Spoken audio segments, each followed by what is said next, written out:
الرحيم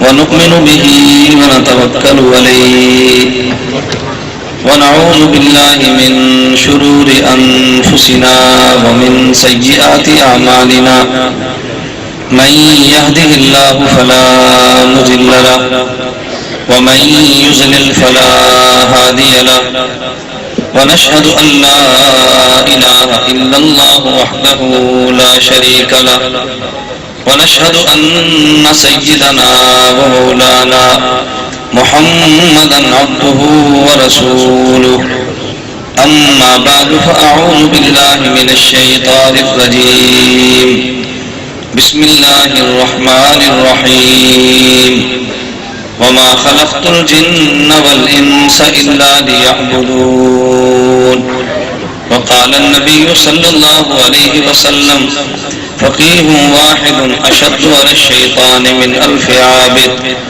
اللهم صل على محمد وعلى آل محمد كما صليت على إبراهيم وعلى آل إبراهيم إنك حميد مجيد اللهم بارك على محمد وعلى آل محمد كما باركت على إبراهيم وعلى آل إبراهيم إنك حميد مجيد جا زندگی مدینہ سے جھونکے ہوا کے لا جا زندگی مدینہ سے جھونکے ہوا کے لا شاہد کے حضور خفا ہیں منا کے لا کچھ ہم بھی اپنا چہرہ باطن سنوار لیں ابو بکر سے آئین عشق و وفا کے لا دنیا مسلمہ پہ بہت ہی تنگ ہو گئی فاروق اعظم کے دور کے وہ نقشے اٹھا کے لا جن سے گناہ نے ہمیں محروم کر دیا عثمان کے وہ زاویے شرم و حیا کے لا مغرب کی گلیوں میں مارا مارا نہ پھر اے گدائے علم دروازہ علم سے خیرات جا کے لا نام محمد سے دلوں کو سرور ملتا ہے نگاہ فکر کو تازہ شعور ملتا ہے نام محمد سے دلوں کو سرور ملتا ہے نگاہ فکر کو تازہ شعور ملتا ہے نصیب کیسا بھی ہو واسطہ احمد کا دے کے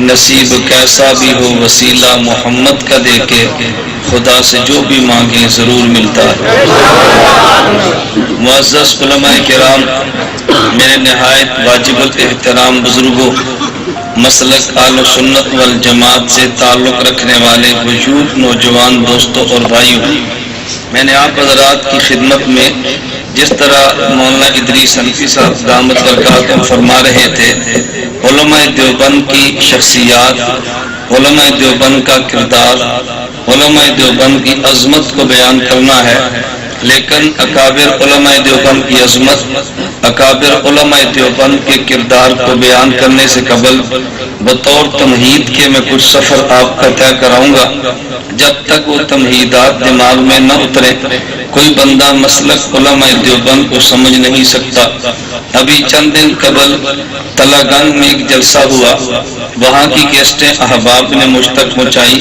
اور بعض وہ لوگ جو خود کو دیوبندی کہتے ہیں ان کے ایک لیڈر کا بیان یہ تھا کہ دیوبندیت کوئی مسلک کا نام نہیں ہے دیوبندیت کوئی نظریے کا نام نہیں ہے بس دیوبند ایک شہر کا نام ہے اور جو دارالعلوم دیوبند میں پڑھا ہے اس کو دیوبندی کہتے ہیں دیوبند کا فاضل ہو دیوبندی کہتے ہیں دیوبندیت کوئی مسلک اور کاز نہیں میں اگر یہ سمجھاؤں دیوبندیت کیا ہے یہ تب سمجھ آئے جب اس سے پہلے میں تھوڑا سا سفر آپ کا طے کراؤں گا میں مثال دینا چاہتا ہوں اگر آپ حضرات میں سے کوئی بندہ لاہور شاہی قلعے کی سیر کرنا چاہے اور لوبن پوری ناروال سے چلے تو راستے میں کچھ اسٹیشن ضرور آئیں گے جن کو دیکھتا ہوا وہ شاہی قلعے پر پہنچے گا اگر راستے کو اس کو بہت سارے اسفار طے نہ کرائے تو وہ شاہی قلعے کو سمجھ نہیں سکتا دیوبندیت اسلام کا ایک قلعہ ہے. اگر دیوبندیت اس اسلام کے قلعے کو آپ نے دیکھنا ہے تو کچھ میں تمہیدی آپ کو سفر کراؤں گا. اس کا تعلق نظریے عقیدے کے ساتھ ہے.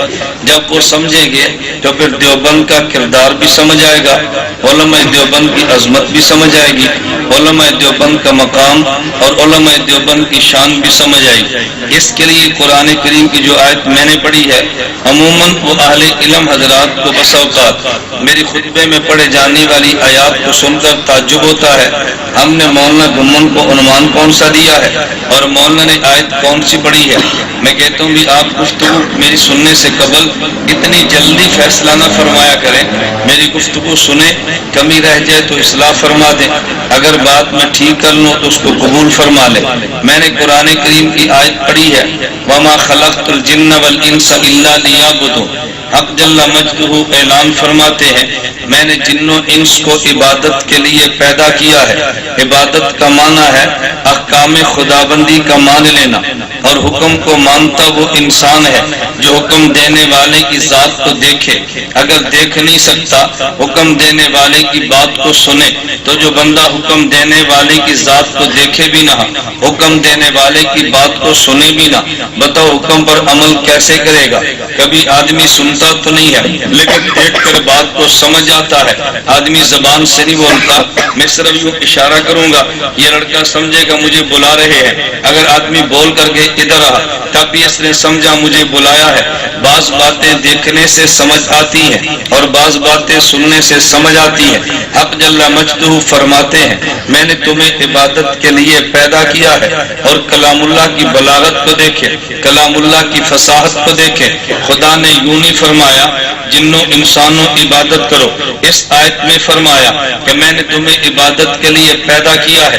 اگر یوں فرماتے جنوں انسانوں عبادت کرو, بات پھر بھی ٹھیک ہے, لیکن بلاغت میں بڑھ کر گفتگو یوں فرمائی کہ میں نے تمہیں عبادت کے لیے پیدا کیا. میں سمجھانے کے لیے ایک مثال یوں دوں گا. آپ کے گھر میں مہمان آیا, آپ مہمان سے کہتے ہیں جی کھانا کھاؤ, تو بات تو پھر بھی ٹھیک ہے, لیکن مہمان کو یوں نہیں کہتے کھانا کھاؤ. آپ نے مہمان سے کہا حضرت دسترخوان لگ گیا ہے, تو مانا تو پھر بھی وہ ہے, لیکن کہاں یہ بات کہنی کہ کھانا کھاؤ اور کہاں یہ کھانا کہ دسترخوان لگ گیا ہے. ان دونوں میں اہل ذوق سمجھتے ہیں کتنا بڑا فرق ہے. خدا یوں بھی فرما سکتے تھے کہ جنوں انس عبادت کرو, لیکن اس سے بڑھ کے کلام بلاغت کو لاتے ہوئے حق جل مجدہ نے فرمایا میں نے تمہیں پیدا ہی عبادت کے لیے کیا ہے. تمہاری پیدائش کا مقصد تو عبادت ہے. خدا نے عبادت کے لیے پیدا کیا. عبادت نام ہے احکام خدابندی کا مان لینا اور احکام خدابندی پہ عمل کرنا. لیکن جب ہم نے خدا کی ذات کو دیکھا نہیں ہے, خدا کی بات کو سنا نہیں, تو بتا عمل کیسے کرے گا؟ خدا کی ذات کو دیکھے تو عمل کرے, بات کو سنے تو عمل کرے. جب دیکھا اور سنا نہیں, خدا کی ذات کی بات نہ سنا نہ بات کو دیکھا, عمل کیسے کرے؟ اس کے لیے اللہ نے دوسری آیت میں تیرے اس سوال کا جواب دیا ہے. مثلا خدا یوں فرمائے تم نماز پڑھو, اللہ نماز کیسے پڑھے؟ فرمایا تم روزہ رکھو, اللہ روزہ کیسے رکھے؟ بندے کو بات سمجھ نہیں آ سکتی. خدا نے قرآن میں اعلان یوں فرمایا لقد کان لکم فی رسول اللہ اسوۃ حسنہ, میں نے تمہیں اس کے لیے اپنا پیغمبر نمونہ بنا کر دے دیا ہے. تمہارے ذہن میں تو بات یہی تھی اللہ دیکھا اور سنا نہیں, تو اللہ تیری بات پہ عمل کیسے کرے؟ فرمایا بالکل بات بجا ہے, تم نے میری ذات کو نہیں دیکھا, یہ بات بھی بجا ہے, تم نے میری بات کو نہیں سنا. میں نے تمہیں پیغمبر وہ دیا ہے جس کے بارے میں دیوبند کا نظریہ ہے اللہ کے نبی نے خدا کو دیکھا بھی ہے, اللہ کے نبی نے خدا کو سنا بھی ہے. ہم نے خدا کو دیکھا بھی نہیں, ہم نے خدا کو سنا بھی نہیں. خدا نے پیغمبر وہ دیا ہے جس نے خدا کی ذات کو دیکھا ہے اور جس نے خدا کی بات کو سنا ہے. اور پھر اعلان یوں کیا ہے میں یطع الرسول فقط اطاع اللہ, یہ مجھے دیکھتا ہے, یہ مجھے سنتا ہے. اگر تم نے اس کی بات کو مانا ہے تو تم نے میری بات کو مان لیا ہے, اگر تم نے اس کی بات پہ عمل کیا تو تم نے میری بات پہ عمل کر لیا ہے. خدا کی ذات کو دیکھا نہیں, خدا کی ذات بات کو سنا نہیں, لیکن جو پیغمبر خدا نے دیا اس نے خدا کو دیکھا بھی ہے اور اس نے خدا خدا کو سنا بھی ہے. اگر تیرا ذوق تازہ میں ایک جملہ کہوں گا، ایک مقام نبوت ہے، ایک مقام صحابیت ہے، ایک مقام شہادت ہے، ایک مقام ولایت ہے. میں بات یوں کہوں گا کہ جو شہادت کا مقام کون سا ہے، ولایت کا مقام کون سا ہے؟ بندہ کلمہ پڑھے تو ولی بنتا ہے. قرآن کہتا ہے اللہ ولی الذین آمنوا، اور جب یہ کلمہ پڑھنے کے بعد بندہ نیک کمال کرے اور اپنی جان دے تو شہید بنتا ہے. اور جب شہادت کے مقام سے آگے بڑھے، پیغمبر کو دیکھے تو صحابی بنتا ہے. اور جب اگلے مقام پہ جائے، آخری نبی کا کلمہ پڑھے تو نبی بنتا ہے. اور جب یہ خاتم النبیین جو پیغمبر کی پیغمبر خدا کو دیکھتا ہے، میں یوں کہوں گا یہ خاتم الانبیاء بنتا ہے. میں سمجھانے کے لیے کہوں گا کلمہ گو یہ مقام ولایت ہے، جہاں مقام ولایت کی انتہا ہوتی ہے. آگے مقام شہادت ہے، مقام شہادت کی انتہا ہوتی ہے. مقام صحابیت ہے، مقام صحابیت کی انتہا ہو تو یہ مقام نبوت ہے. آدم سے لے کر عیسیٰ سارے نبی وہ ہیں کہ جن نے میرے اور تیرے پیغمبر کا کلمہ بھی پڑھا ہے. یہ آخری پیغمبر آیا ہے جس نے خدا کو دیکھا ہے، آگے توحید کا اعلان کیا ہے. تو پھر میں بات یوں کہوں گا، بات سمجھانی تو بڑی آسان ہے. ہمارے پیغمبر وہ ہے جس نے خدا کو دیکھا ہے، صحابی وہ ہے جس نے نبی کو دیکھا ہے، اور شہید وہ ہے جس نے نبی کے راستے کو دیکھا ہے. جو خدا کو دیکھے سب سے بلند مقام پاتا ہے. جو خدا کو دیکھنے والے کو دیکھے اس کا مقام اس کے بعد ہوتا ہے. جو خدا کو بھی نہیں دیکھا، خدا کے نبی کو بھی نہیں دیکھا، لیکن نبی کے راستے کو دیکھتا ہے، اسے شہید کہتے ہیں. میں نے کہا خدا کی ذات کو نہیں دیکھا، خدا کی بات کو سنا تو نہیں ہے، لیکن جو پیغمبر خدا نے دیا اس نے خدا کو دیکھا بھی ہے، اس نے خدا کی بات کو سنا بھی ہے. میں نے غیر مقلد کا بیان سنا، وہ نیٹ پہ تقریر کر رہا تھا اور اعتراض کر رہا تھا فضائل اعمال پہ. اعتراض کرتے ہوئے کہنے لگا وہ دیکھو یہ شیخ الحدیث مولانا زکریا نے لکھا ہے خدا کے پیغمبر معراج پہ گئے ہیں اور خدا کی ذات کو دیکھ لیا ہے.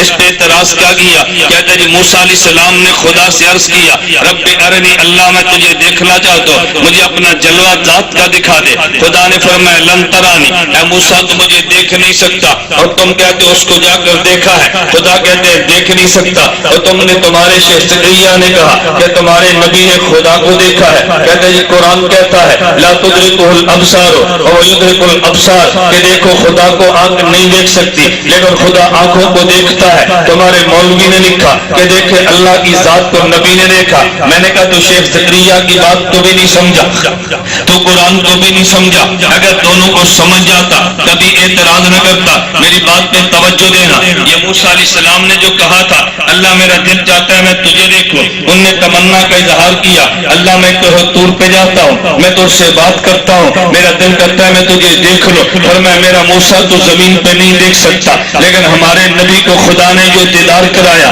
وہ فرش پہ نہیں عرش پہ کرایا ہے. تو موسیٰ علیہ السلام نے فرش پہ دیدار کی تمنا کی ہے، خدا نے ہمارے پیغمبر کو عرش پہ دیدار کرایا.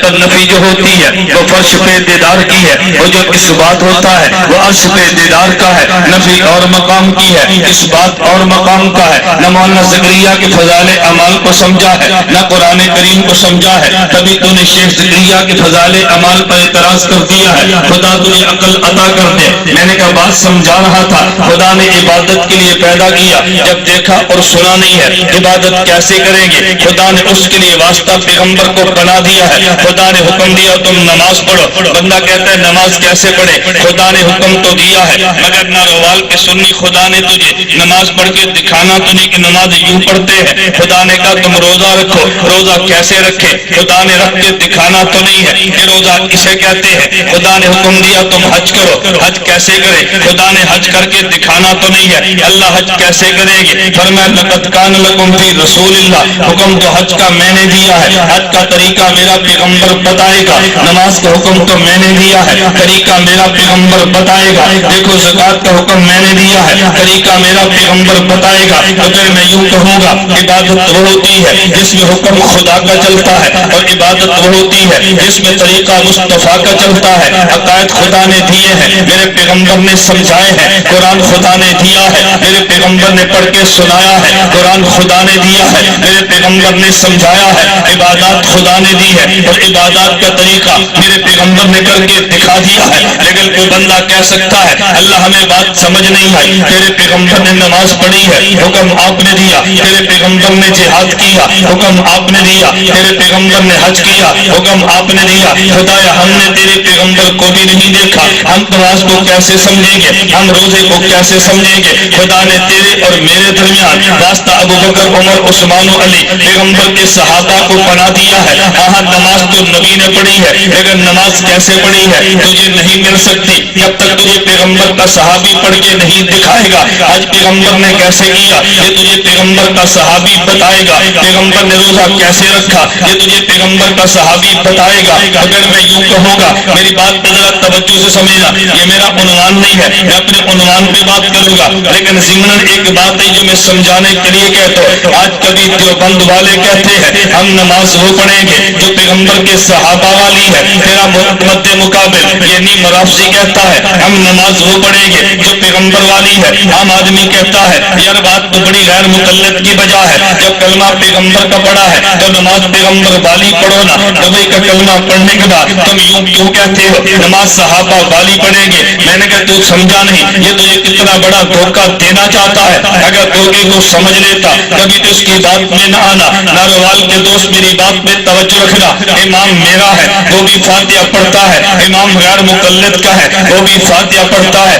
جھگڑا تو مقتدی میں چلتا ہے میں کہتا ہوں مقتدی کو فاتحہ نہیں پڑھنی چاہیے وہ کہتے ہیں مقتدی کو فاتحہ پڑھنی چاہیے امام کو اللہ کا نبی کہتے ہیں مقتدی کو نبی کے اصحاب کہتے ہیں اگر میں کہوں گا نبی والی نماز پڑھو نبی تو امام بنا ہے وہ تو فاتحہ پڑھ رہا ہے جھگڑا تو امام کی نماز میں نہیں تھا جھگڑا تو مقتدی کی نماز میں ہے صحابی امام بنے مقتدی نبی بنے یوں نہیں ہوتا نبی امام بنتا ہے صحابی مقتدی بنتا ہے تو نماز صحابی کے لے گا تو مسئلہ حل ہو جائے گا وہ تجھے صحابہ کی نماز پہ آنے نہیں دیتا صحابہ کی نماز فیصلہ کر دیتی ہے اس نے کہا نبی کی نماز پڑھو میں نے کہا جو امام بنے گا وہ نماز نبی والی پڑھے گا اور جو مقتدی بنے گا وہ نماز صحابہ والی پڑھے گا نبی کی امامت والی نماز ہے اس سے مقتدی کا مسئلہ کیسے حل ہوگا اگر مسئلہ امام کا دیکھنا ہے تو پھر امام کو دیکھ لے اگر مسئلہ مقتدی کا دیکھنا ہے تو پھر مقتدی کو دیکھ لے اس لیے اس نے تجھے دھوکہ دیا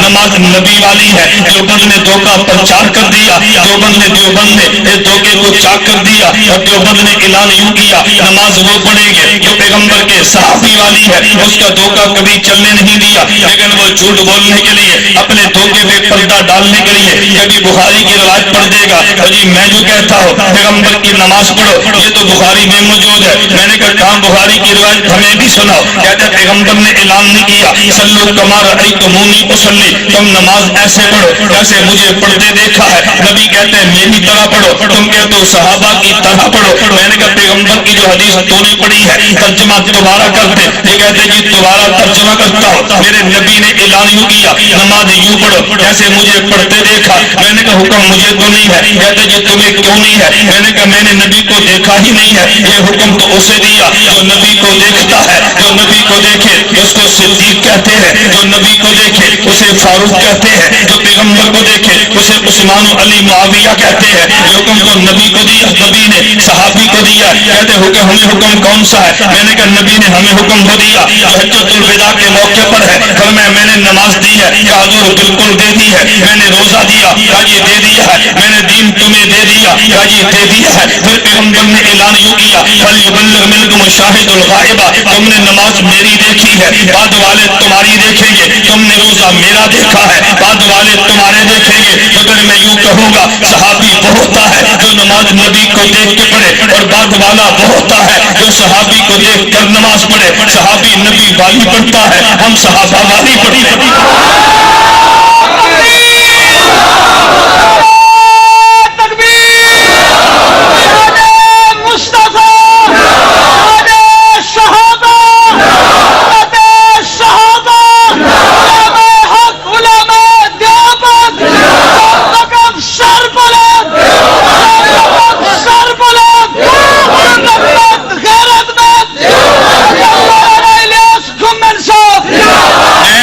سمجھا یہ رہا تھا ذرا میری تمیز ذہن میں رکھنا اگر یہ تمیز ذہن میں ہوگی علماء دیوبند کی عظمت تو سمجھے گا اگر یہ تمیز ذہن میں نہ آئی تجھے لوگ دھوکہ دیں گے. دیوبندیت کون سے مشن کا نام ہے؟ دیوبندیت کون سے کاس کا نام ہے؟ دیوبند تو شہر کا نام ہے. نانا دھوکے میں کبھی نہ آنا. میں بتا یہ رہا تھا ہمیں نماز پڑھنی ہے. حکم نماز کا حکم یہ حکم خدا بندی ہے، لیکن نماز پڑھ کے کون دکھائے گا؟ یہ خدا کا پیغمبر بتائے گا، لیکن پیغمبر کو ہم نے تو نہیں دیکھا. لہذا پیغمبر کی نماز کو نقل کرنے والا پیغمبر کا صحابی ہوگا. میں سمجھانے کے لیے کبھی یوں بھی کہتا ہوں میرے نبی نے کلام خدا سے کیا ہے، خدا نبی کو کلام دیتا ہے، اسے کلام اللہ کہتے ہیں. میرے پیغمبر نے بات صحابہ سے کی ہے، پیغمبر کے کلام کو حدیث رسول اللہ کہتے ہیں. جو کلام خدا کا نبی کے ساتھ ہے اسے کلام اللہ کہتے ہیں، اور جو کلام پیغمبر کا صحابہ کے ساتھ ہے اسے حدیث رسول اللہ کہتے ہیں. تو پھر میں یوں کہوں گا جب تک پیغمبر کی زبان حرکت نہ کرے ہمیں پتہ ہی نہیں چلتا یہ کلام خدا بندی ہے. جب محمد حرکت میں کرے تو پھر قرآن بنتا ہے. جب لب صحابی حرکت میں کرتی ہے تو پھر یہ پیغمبر کا کلام بنتا ہے. اگر تو نے کلام اللہ کو ماننا ہے تو پیغمبر پر اعتماد کرنا پڑے گا. اگر تو نے پیغمبر کی حدیث کو ماننا ہے تو پیغمبر کے صحابی پر اعتماد کرنا پڑے گا. اگر صحابی پر اعتماد نہ کرے پیغمبر کی روایات نہیں مل سکتی. نبوت کی ذات پہ اعتماد نہ کرے تجھے قرآن کبھی نہیں ملتا. میں اس عنوان پہ بات نہیں کر رہا، میں سمجھا یہ رہا تھا عبادت تو نے کرنی ہے، حکم خدا کا ہوگا لیکن طریقہ پیغمبر کا ہوگا. اگلی بات میں یہ کہہ رہا تھا لیکن پیغمبر کا طریقہ جو نقل کرے اسے پیغمبر کا صحابی کہتے ہیں. جتنا قرآن چاہیے تھا خدا نے پیغمبر کو دے دیا ہے، جتنے عقائد چاہیے تھے خدا نے پیغمبر کو دے دیے ہیں، جتنی دین کی ضرورت تھی خدا نے پیغمبر کو دے دیا ہے. لیکن کیا تیرے علم میں نہیں ہے کہ جب میرے پیغمبر نے مکہ میں اعلان کیا ہے نبی کے چچا مخالف ہوا ہے، میرے پیغمبر نے اعلان توحید کیا ہے، پیغمبر کے خاندان نے مکہ سے نکالا ہے، لیکن تیرے علم میں نہیں ہے میرے پیغمبر کو جب مکہ سے نکالا تو کوئی پیغمبر کو لے جانے والا بھی تو تھا. جب پیغمبر کو طائف میں بھیجا گیا تو کوئی پیغمبر کا دفاع کرنے والا بھی تھا. جب میرے پیغمبر نے اعلان نبوت کیا ہے نبی نے کمانا چھوڑ دیا ہے، کوئی نبی پہ دولت خرچ کرنے والا بھی تھا. جب میرے نبی نے جہاد کا اعلان کیا ہے میرے پیغمبر کے نام پہ رکٹنے والا بھی تھا. میں یوں کہوں گا کہ میرے پیغمبر نے دین حق کا اعلان کیا ہے، نبی تنے تنہا تھا، نبی کے ساتھ دینے والے کو پیغمبر کا صحابی کہتے ہیں. میرے نبی خدا سے دین کو لائے ہیں اور دین کو کامل کر دیا ہے. پھر قرآن میں اعلان یوں کیا ہے الیوم اکملت لکم دینکم، دیکھو میں نے دین کو مکمل کر دیا ہے. لیکن نبی کے دین کو جگہ دینے والا پیغمبر کا صحابی ہے، نبی کے دولت پہ خرچ کرنے والا یہ پیغمبر کا صحابی ہے، نبی کے نام پہ جان دینے والا یہ پیغمبر کا صحابی ہے. جب نبی پہ یارو مددگار تھے تعاون کرنے والا یہ پیغمبر کا صحابی ہے. اگر میں یوں کہتا ہوں کہ جو قرآن پیغمبر کو خدا نے دیا خدا نے مکمل کر کے نبی کو دیا ہے. جب نبی نے قرآن پیش کیا ہے تو سینے سے لگانے والے یہ پیغمبر کے صحابہ تھے. نبی کے ذریعے خدا نے دین کو کامل مکمل فرما دیا ہے. اور جب دینوں پہ یارو مددگار تھا خدا نے صحابہ کے ذریعے دین کو مقام و جگہ عطا فرما دی ہے. اگر دنیا میں صحابی نہ چلتا کبھی تیرے تک دین نہ پہنچتا. خدا گواہ ہے تجھے کسی نے دھوکہ دیا ہے. اگر صحابی نہ آتا تجھے قرآن بھی نہ ملتا. اگر پیغمبر کے صحابی مکہ مدینہ سے سفر نہ کرتے کبھی تجھے بھی کبھی پیغمبر کا دین نہ ملتا. ایک شخص مجھے کہنے لگا میری دلیل پہ توجہ رکھنا، اور یہ تم صحابہ کی بات کرتے ہو، ہم تو کتاب اللہ سنت رسول اللہ کی بات کرتے ہیں. میں نے کہا تیرے پاس دلیل کیا ہے؟ کیا تم نے حدیث پیغمبر نہیں پڑھی؟ مجھے سمجھانے لگا کہتے نبی نے اعلان کیا ہے کہ دیکھو ترکت فیکم امرین، میں نے تمہارے اندر دو چیزیں چھوڑی ہیں لم تضلوا ما تمسکتم بہما ابدا، ان دونوں کو تم تھام لو گے کبھی گمراہ نہیں ہوگے. کتاب اللہ و سنتی، ایک میری کتاب قرآن ہے اور ایک میری سنت ہے. اس میں صحابہ کا نام تو نہیں ہے. میں نے کہا تو پیغمبر کی روایت کو سمجھا نہیں ہے. اگر سمجھ لیتا کبھی اصحاب پیغمبر پہ اشکال نہ کرتا. کہتے جی میں نہیں سمجھا. میں نے کہا تو بالکل نہیں سمجھا. کہتے بڑی موٹی سی بات ہے، نبی فرمائے میں نے قرآن دیا ہے، میں نے سنت پیغمبر دی ہے، تم نے تیسری بات درمیان سے نکالی. صحابہ بھی تم نے حجت مان لی ہے، پیغمبر تو یہ بات نہیں فرماتے. میں نے کہا فرمائی ہے مگر تو سمجھا نہیں ہے. توجہ رکھنا، حضور نے فرمایا مگر تو سمجھا. کہتا جی کیا مطلب؟ میں نے کہا میں سمجھانے کے لیے بات کہتا ہوں. آپ ناروال سے چلے، تم نے لاہور جانا ہے اور سفر تم نے رات کا کرنا ہے، بالکل تاریکی اور ظلمت ہے، آدمی جا نہیں سکتا. یہ سفر کب کرے گا؟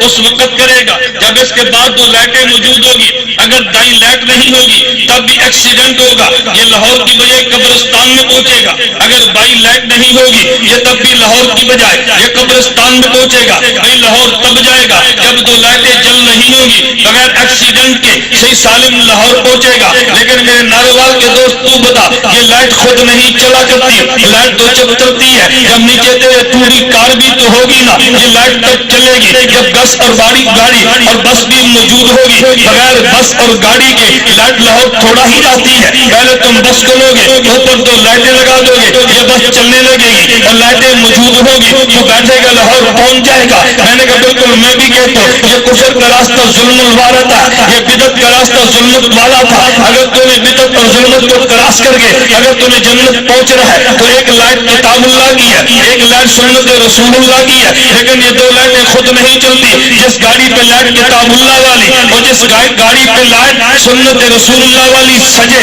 اس گاڑی کو صدیق کہتے ہیں، اس گاڑی کو فاروق کہتے ہیں، اس گاڑی کو عثمان و علی کہتے ہیں۔ ہاں گاڑی کتاب اللہ کی ہے، گاڑی ایک لائٹ کتاب اللہ کی ہے، ایک لائٹ سنت رسول اللہ کی ہے، لیکن جس پہ 2 لائٹیں سری ہیں وہ صدیق ہے۔ جب یہ لائٹ صحابہ کی گاڑی چلی ہے تو پھر کتاب اللہ سنت رسول اللہ کی روشنی میں بندے کو جنت بھی نظر آتی ہے۔ اگر یہ لائٹ نہ ہوتی تجھے جنت کا راستہ نہ ملتا، اگر یہ گاڑی صحابہ والی نہ ہوتی تو لائٹ دے کر تجھے چلتی بھی نہ۔ اس لیے ہم نے کہا ہم نے کتاب اللہ کو بھی مانا ہے، سنت رسول اللہ کو مانا ہے، لیکن اصحاب پیغمبر کے ساتھ مانا ہے۔ میری بات پہ توجہ رکھنا، میں تمہید لمبی نہیں کرنا چاہتا، میں نے ذرا بات آگے چلانی ہے۔ میں نے کہا خدا نے حکم دیا تم نے عبادت کرنی ہے، طریقہ میرے پیغمبر کا ہوگا، لیکن پیغمبر کا طریقہ نقل کرنے والا یہ پیغمبر کا صحابی ہوگا۔ اگر حکم خدا بندی نہ ہو، عبادت اسے بھی نہیں کہتے، طریقہ پیغمبر کا نہ ہو اسے عبادت نہیں کہتے،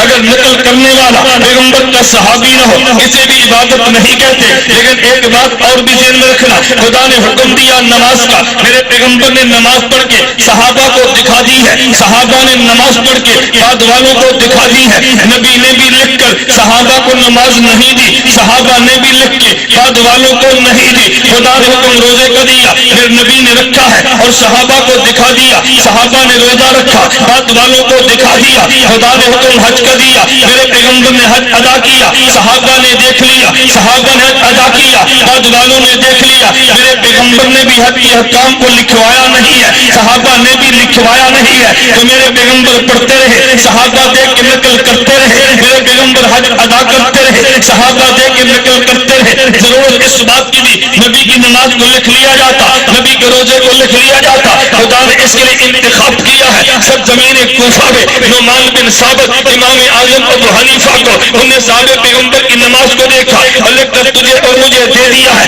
روزہ صحابہ کا دیکھا اور لکھ کے ہمیں دے دیا ہے، حج صحابہ کا دیکھا اور لکھ کے ہمیں دے دیا ہے۔ پھر میں یوں کہوں گا یہ 3 باتیں ذہن میں رکھنا، اس کے بعد میں کردار دیوبند کا تذکرہ کروں گا۔ عبادت حکم خدا نے دیا ہے اور طریقہ میرے پیغمبر نے دیا ہے اور نقل پیغمبر کے صحابہ نے کیا ہے اور عبادت کو لکھ کے امام اعظم ابو حنیفہ نے دیا ہے۔ توجہ، اب نعرے کا بھی، اب ذرا بات سمجھنا، اب نعرے نہیں، اب مجھے اب چلنے دو، میں ذرا بات سمجھاؤں گا۔ 3 باتیں ذہن میں رکھ لو، عبادت کا حکم کس نے دیا، طریقہ کس نے بتایا، بولیے نا، اور نقل کس نے کیا، لکھ کر کس نے دیا، امام اعظم ابو حنیفہ نے۔ یہ ہماری رائے نہیں ہے، امام سیوطی فرماتے ہیں انه اول من دون علم الشریعہ ورتبہ ابوابا فهو امام ابو حنیفہ فهو الامام ابو حنیفہ، کہ دیکھو جس بندے نے دین کو لکھ کے دینے میں پہل کی ہے اس کو ابو حنیفہ کہتے ہیں۔ اب ان کا معنی والا ہے، توجہ رکھنا، اب ان کا معنی ہمیشہ باپ نہیں ہوتا، کبھی غیر مقلد دھوکہ دیتا ہے اور یہ تم خود کو حنفی کہتے ہو، تم نے نسبت ایک لڑکی کی طرف کی ہے۔ ہم نے کہا وہ لڑکی کون سی؟ کہتے ہیں نعمان بن ثابت کی بیٹی کا نام حنیفہ تھا اس لیے اس کو ابو حنیفہ کہتے ہیں، اور تم نے نسبت عورت کی طرف کی ہے۔ میں نے کہا کہ وہ جھوٹ بولتا ہے، امام ابو حنیفہ کا ایک بیٹا تھا جس کا نام حماد تھا، نہ کوئی دوسرا بیٹا تھا، نہ کوئی امام ابو حنیفہ کی بیٹی ہے، پھر ابو حنیفہ کیوں کہتے ہو؟ میں نے کہا تجھے تاریخ کا پتہ ہوتا یہ تو جھوٹ کبھی نہ بولتا، اگر عربی کا پتہ ہوتا امام پر کبھی الزام نہ لگاتا۔ کہتے ہیں کیا مانا؟ توجہ، میں نے کہا صحابی کو دیکھا نام عبد الرحمن بن صخرہ ہے، لیکن ابو ہریرہ کہتے ہیں، ابو ہریرہ کا معنی یہ بلی کا باپ نہیں ہے، ابو ہریرہ کا معنی بلی والا ہے، یہ دن کو بکریاں چرانے کے لیے جاتے، بعد بلی کا بچہ ہوتا، جب رات واپس تشریف لاتے اس بلی کے بچے کو درخت پہ چھوڑ دیتے. پھر نبوت نے دیکھا ابو ہریرہ کہہ دیا یہ بلی بالا ہے. علی المرتضی رضی اللہ عنہ کے گھر اللہ کے نبی کے ہیں, دروازے پہ دستک دی ہے, گھر میں فاطمہ پیغمبر کی لخت جگر ہے. پوچھا علی کدھر ہے؟ کہا دور گھر میں تو نہیں ہے. علی کہاں گے؟ کہا جی میرے علم میں نہیں ہے. نبی مسجد میں تشریف لے گئے. علی المرتضی مسجد نبی میں لیتے ہوئے تھے. میرے نبی نے فرمایا تم یا ابا تراب, تراب عربی زبان میں مٹی کو کہتے ہیں, ابو کمانا والا ہے. کہ ابو تراب مٹی والے کھڑا ہو جا. یا ابو کمانا باپ تو نہیں ہے, ورنہ مانا ہی ہوگا علی مٹی کا باپ تھا تو دنیا کہہ سکتی ہے علی کے بیٹے کا نام تو مٹی نہیں ہے, تم نے ابو تراب کیسے کہہ دیا؟ میں نے کہا تراب مٹی کو کہتے ہیں, ابو والا کو کہتے ہیں. ابو تراب کا مانا مٹی والا ہے. اس سے بڑی میں مثال وہ دوں گا جس نے تو نے کئی بار سنا ہوگا لیکن شاید تو نے سمجھا نہیں ہو. اگر نام کو دیکھے گا تو نام اس کا عبداللہ ہے, والد کے نام عثمان ابو قحافہ ہے. ایک بندہ کہتا ہے ان کا لقب کیا؟ کیا یہ ابو بکر, ان کے بیٹے کا نام بکر تو نہیں تھا لیکن ابو بکر کیوں کہا ہے؟ ارے بکر کا مانا پہل کرنا ہے. میرے پیغمبر نے اعلان نبوت کیا ہے, قبول کرنے میں پہل کرنے والا یہ عبداللہ بن ابو قحافہ ہے. میرے پیغمبر نے دولت مانگی ہے, ساری دولت دینے میں پہل کرنے والا عبداللہ بن ابو قحافہ ہے. میرے پیغمبر نے کماری بیٹی مانگی ہے تو دینے والا عبداللہ بن ابو قحافہ ہے. میرے پیغمبر ہجرت کے لیے مکہ سے مدینہ گئے ہیں تو ساتھ دینے میں پہل کرنے والا عبداللہ بن ابو قحافہ ہے. میرے پیغمبر میدان بدر میں گئے ہیں تو پہل کرنے والا عبداللہ بن ابو قحافہ ہے. میرے پیغمبر احد میں گئے ہیں تو پہل کرنے والا عبداللہ بن ابو قحافہ ہے. میں یوں کہوں گا میرے پیغمبر دنیا سے گئے ہیں مصلی امامت سے پہلے کھڑا ہونے والا عبداللہ بن ابو قحافہ ہے. میرے پیغمبر نے دنیا چھوڑی ہے, پیغمبر کی جانشینی میں پہلا جانشین عبداللہ بن ابو قحافہ ہے. میرے پیغمبر روزے مبارک میں گئے ہیں, میرے پیغمبر کے بعد اس قبر میں سب سے پہلے پیغمبر کے پاس جانے والا عبداللہ بن ابو قحافہ ہے. میرے پیغمبر قیامت کے دن کھڑے ہوں گے, ساتھ سب سے پہلے کھڑے ہونے والا عبداللہ بن ابو قحافہ ہے. میرے پیغمبر جنت میں جائیں گے, جس کا ہاتھ سب سے پہلے ہاتھ ملیں گے اس کا نام عبداللہ بن ابو قحافہ ہے. ارے عبداللہ تو نام تھا, پہل کرنے کا نام بکر ہے. ابو بکر کا مانا پہل کرنے والا ہے.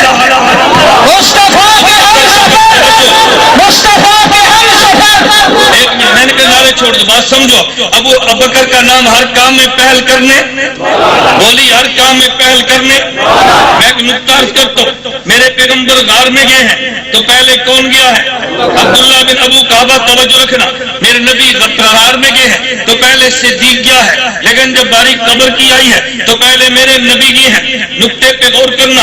ارے قبر اور غار میں مناسبت کیا ہے؟ کہ غار کو دیکھو یہ ظلمت والی ہے, غار کو دیکھو اندر کیڑے بھی ہوتے ہیں, تم غار کو دیکھ لو اندر سانپ بھی ہوتے ہیں. یہ نظریہ اہل سنت والجماعت کا ہے کہ قبر میں اندھیرا بھی ہوتا ہے, قبر میں خلوت بھی ہوتی ہے, قبر میں سانپ بھی ہوتے ہیں, غاروں میں سانپ بھی ہوتے ہیں, غاروں میں خلوت بھی ہوتی ہے, غاروں میں اندھیرا بھی ہوتا ہے. جب غار پہ پہنچے ہیں تو صدیق نے کہا حضور پہلے میں جاتا ہوں, خلوت چھپ جائے گی. حضور پہلے میں جاتا ہوں, باریکیاں دوڑ جائیں گی. حضور پہلے میں جاتا ہوں, سانپ وہاں پہ نہیں رہیں گے, پہلے مجھے جانے دو. صدیق پہلے گیا ہے, پیغمبر کو خلوت نہیں ملی, صدیق پہلے تھا. پیغمبر صدیق پہلے گیا, میرے پیغمبر کو ظلمت نہیں ملی, صدیق پہلے تھا. میرے پیغمبر جب غار میں گئے ہیں تو صدیق پہلے گیا ہے, میرے پیغمبر کو بچھو نے نہیں کاٹا, صدیق جو پہلے تھا. تو جب غار کا مسئلہ تھا صدیق پہلے گیا ہے. قبر میں یوں کہوں گا, قبر میں ظلمت بھی ہوتی ہے, قبر میں وحشت بھی ہوتی ہے, قبر میں کیڑے بھی ہوتے ہیں. پھر نبوت نے یوں کہا ہوگا صدیق قبر کا معاملہ ہے, پہلے میں جاؤں گا, میں جاؤں گا تو ظلمت بھی نہیں ہوگی, میں جاؤں گا تو وحشت بھی نہیں ہوگی, میں جاؤں گا کہ جنت باغ بن جائے گی. تو جب مزار کی باری آئی پہلے صدیق کیا ہے, جب مزار کی باری آئی تو پہلے رسول گیا. کیا حفاظت صدیق کر رہا تھا, وہاں حفاظت رسول کر رہا ہے. کیا صدیق نے سنبھالا, وہاں رسول نے سنبھالا ہے. یہ دونوں میں جو بات سمجھا رہا تھا, ابو بکر کا معنی پہل کرنے والا, ابو تراب کا معنی مٹی والا, ابو ہریرہ کا معنی بلی والا, ابو حنیفہ کا معنی تو نے حنیفہ کا باپ کیوں کہہ دیا؟ ایک تو جاہل آدمی, تجھے تاریخ کا پتہ بھی نہیں تھا, تو نے جھوٹ بولا ہے, اور تجھے عربی بھی نہیں آتی تھی, تو نے حنفیت پہ الزام لگا دیا. ارے حنیفہ تو دوات کو کہتے ہیں, میرا امام دوات پاس رکھتا, جب بھی محدث حدیث سنتے تو لکھ لیتے, جب بھی مسئلہ سنتے تو لکھ لیتے, دوات ہر وقت پاس ہوتی. ابو حنیفہ کا معنی دوات والا ہے, ابو حنیفہ کا معنی دوات والا ہے. حنیفہ دین خالص کو کہتے ہیں, خالص دین کو لکھ کے دینے والا. والا ابو حنیفہ ہے. میں نقطہ یہ سمجھا رہا تھا. چلیے درمیان میں باتیں میں نقطہ عرض کر دو. تم نے دیکھا ہوگا, آپ پورے پاکستان میں گھوم کے دیکھ لو, اہل سنت والجماعت نظریے والے کسی سنی سے پوچھ لو حضرت ابو بکر کا نام کیا ہے, بہت کم لوگوں کو پتا ہوگا. ان کا نام عبداللہ ہے. ہر بندہ کہے گا بھی مجھے تو نام کا نہیں پتا, ابو بکر ہی کہتے ہیں, اس کو نام کا نہیں پتا, ابو بکر کہتا ہے. حنفی سے پوچھ لے بھائی تیرے امام کا نام کیا ہے, کہتے ابو حنیفہ, حالانکہ نام ابو حنیفہ نہیں تھا. تیرے امام کا نام تو نعمان ہے, پیغمبر کے جانشین کا نام عبداللہ ہے, لیکن نام اس کا بھی تجھے نہیں آتا, نام اس کا بھی نہیں آتا. پوچھو پیغمبر کا جانشین کون ہے, لوگ عبداللہ نہیں کہتے, ابو بکر کہتے ہیں. پوچھو تمہارے امام کا نام کیا ہے, تو لوگ نعمان نہیں کہتے, ابو حنیفہ کہتے ہیں. پھر تمہارے ذہن میں سوال تو آئے گا, کتنی بڑی معروف شخصیات ہے, لوگ نام کیوں نہیں جانتے؟ میرے اللہ کا نظام یہ ہے, ایک بندے کا نام ہوتا ہے, ایک بندے کا کام ہوتا ہے, ایک بندے کا نام ہے, ایک بندے کا مشن اور پروگرام ہے. کبھی خدا کو مشن اتنا پسند آتا ہے, اللہ نام کو جل کر دیتے ہیں, مشن کو زندہ کر دیتے ہیں. ہر کام میں پہل کرنا یہ صدیق کا مشن تھا, جسے ابو بکر کہتے ہیں, اور دین کو لکھ کے دے دینا ابو حنیفہ کا مشن تھا. خدا کو صدیق کا مشن اتنا پسند آیا, لوگ نام نہیں جانتے. صدیق ابو بکر کے نام مشن جانتے ہیں, ابو حنیفہ کا مشن اتنا پسند آیا, لوگ نعمان نہیں جانتے, لیکن ابو حنیفہ کا مشن جانتے ہیں. ابو بکر بھی مشن کا نام ہے, ابو حنیفہ بھی مشن کا نام ہے. نام ان کا بھی لوگ کم جانتے ہیں, نام ان کا بھی کم جانتے ہیں, اور مشن دونوں کا جانتے ہیں, مشن دونوں کا. توجہ, میں ذرا پھر بات سمیٹ کے آگے چلتا ہوں. میں نے کہا عبادت کسے کہتے, حکم کس کا ہو, بولی حکم کس کا, اور طریقہ نقل کرنے والا, نقل صحابی نے کیا اور لکھ کر امام اعظم ابو حنیفہ نے دیا. توجہ, بات لمبی ہوتی ہے, پھر میں درمیان میں بات چھیڑ دیتا ہوں. مجھے پتا ہے جو سوالات آنے میں اس کو صاف کرنے کی کوشش کرتا ہوں. میں سوال کو بیان کر کے آگے موضوع پہ چلتا ہوں. توجہ رکھنا, صرف ایک سوال. لوگ کہتے ہیں تمہاری نماز کا نام حنفی, ہماری نماز کا نام محمدی, تمہاری نماز کا نام حنفی, ہماری نماز کا نام محمدی. تجھے پڑھانے کو تجھے دھوکہ دیتا ہے. جب یہ کہے نا بھئی نماز کون سی پڑھتے ہو, تو کہنے نبی اور صحابہ والی. وہ کہے گا جب نماز نبی اور صحابہ والی ہے, تیری نماز کا نام حنفی کی ہے. اس سے فوراً تو پوچھنا بھئی جب تیرا مولوی حدیث پڑھتا ہے تو تیرا مولوی کہتا ہے کہ یہ حدیث بخاری کی, یہ حدیث, اس سے پوچھو بخاری کی یا اللہ کے نبی کی.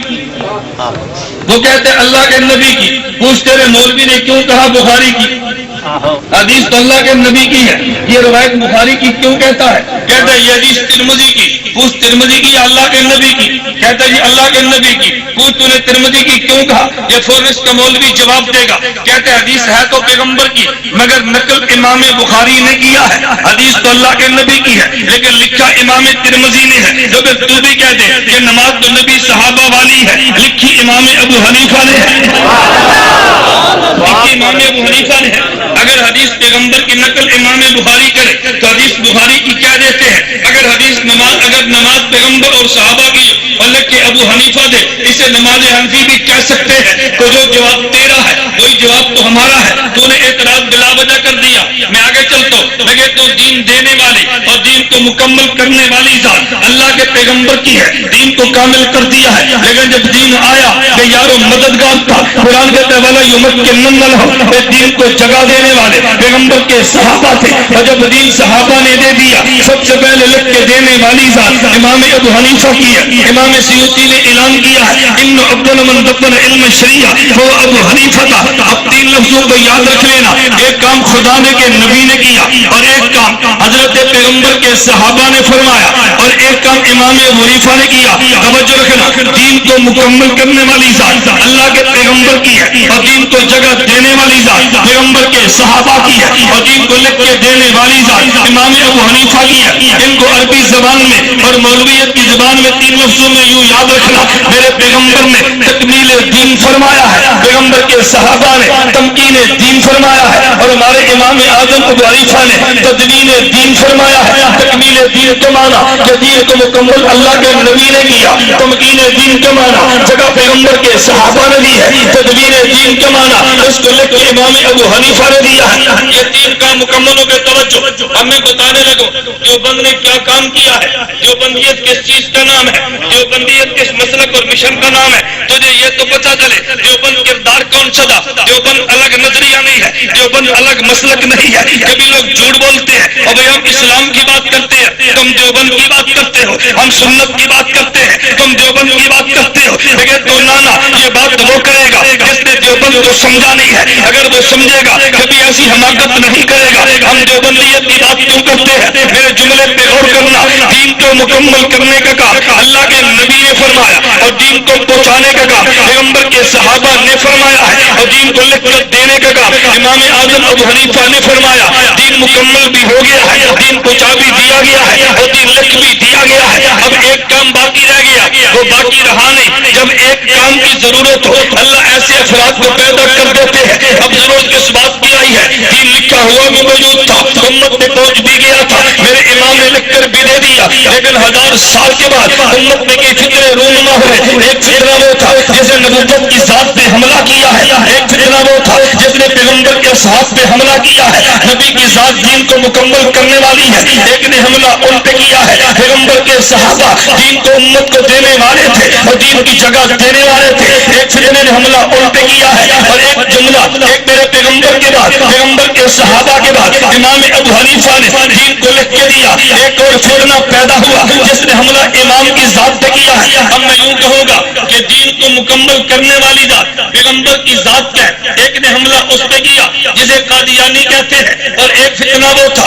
جس نے حملہ ان پہ کیا جو دین کو جگہ دیتے ہیں، ان کو اصحاب کہتے ہیں، ان پہ جس نے حملہ کیا اسے روافض کہتے ہیں۔ اور ایک طبقہ وہ تھا جس نے امام ابو حنیفہ کی ذات پہ حملہ کیا، جس نے دین لکھ کے دیا تھا، اس پہ حملہ کرنے والے کو غیر مکلف کہتے ہیں۔ ضرورت اس بات کی تھی پیغمبر کی ذات کا دفاع بھی کیا جاتا تاکہ تکمیل دین کا دفاع ہوتا، ضرورت اس بات کی بھی تھی اصحاب پیغمبر کا دفاع کرتے تاکہ تمکین دین کا بھی دفاع ہوتا، ضرورت اس بات کی بھی تھی امام ابو حنیفہ کا دفاع ہوتا تاکہ تدبیر دین کا بھی دفاع ہوتا۔ علماء دیوبند نے نبوت کی ذات کا دفاع کر کے تکمیل دین کا دفاع کیا ہے، اصحاب پیغمبر کا دفاع کر کے تمکین دین کا دفاع کیا ہے، امام ابو حنیفہ کی ذات کا دفاع کر کے تدبیر دین کا دفاع کیا۔